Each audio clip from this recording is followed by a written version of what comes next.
ପିଲାମାନେ ଶୁଭ ସକାଳ। ଭଲ ଅଛ ସବୁ? ପାଠ ପଢିବା।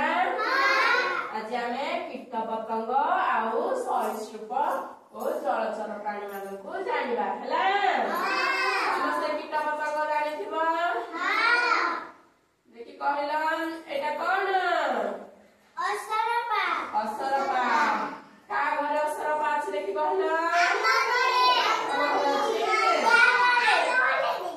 ସମସ୍ତଙ୍କ ଘରେ ତାହେଲେ ଅସରପା ଅଛି ନା?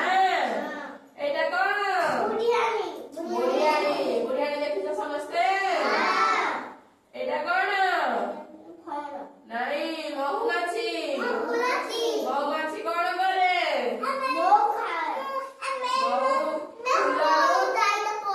ଫୁଲରୁ ମହୁ ସଂଗ୍ରହ କରେ। ଏଇଟା କଣ? ମାଛି।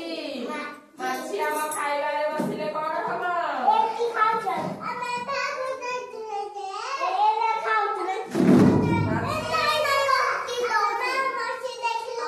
ହଉ। ଏଇଟା କଣ? ପିମ୍ପୁଡି। ପିମ୍ପୁଡି ଦେଖିଛ ସମସ୍ତେ? ପିମ୍ପୁଡି କାହାକୁ କାମୁଡିଛି ଦେଖି କହିଲ? ସମସ୍ତଙ୍କୁ ପିମ୍ପୁଡି କାମୁଡିଛି ନା? ଏଇଟା କଣ? ଏଇଟା କଣ? ମଶା। ମଶା ଦେଖିଛ କେହି? ମଶା ଦେଖିଛ କେହି? ଆଗକୁ ଆସ। ତମମାନେ ଆଗକୁ ଆସ। ମଶା ଦେଖିଛ ଟି? ମଶା ଆମ ଦେହରୁ କଣ ଖାଏ? ରକ୍ତ।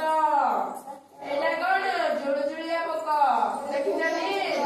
ରାତିରେ ଅନ୍ଧାରରେ ଗୋଟେ ଲାଇଟ ଜଳୁଥିବ, ଗୋଟେ ପୋକଟେ ଉଡେ, ଟିକେ ଟିକେ ଲାଇଟ ପଡେ ତା ଦେହରୁ। ଏଇଟା ଜୁଳୁଜୁଳିଆ ପୋକ। ଏଇଟା କଣ? କୁକୁଡି। କୁକୁଡିର ଘର କୋଉଠି? ମୁଣ୍ଡରେ ନା? କାହା ମୁଣ୍ଡରେ ଉକୁଡି ଅଛି? ସମସ୍ତେ ତାହେଲେ ଉକୁଡି ମୁଣ୍ଡିଆର ନା? ଏଇଟା କଣ? ହଁ। ଏଇଟା କଣ? ଏଇଟା କଙ୍କି। ମାନେ ଫିରିଙ୍ଗ ଦେଖିଛ ସମସ୍ତେ? କୋଉଠି ଉଡୁଛି? କୋଉଠି? ଆକାଶରେ ଉଡିଲା ବେଳେ ଦେଖିଥିବ ସବୁ? କିଏ ଧରିଛ ଫିରିଙ୍ଗ? ଏଇଟା କଣ? ମଅଳ। ଏଇଟା ସାର ପୋକ। ଏଇଟା ଝିଣ୍ଟିକା। ଝିଣ୍ଟିକା ଦେଖିଛ ସବୁ? ଝିଣ୍ଟିକା କେମିତି ଗୋଟେ ଠା ଗୋଟେ ଡେଇଁ ପଡେ ଜାଣିଛ ଟି? ଏଥର ଆମେ ସରୀସୃପ ଆଉ ଜଳଚର ପ୍ରାଣୀ ଗୁଡ଼ିକୁ ଜାଣିବା ହେଲା।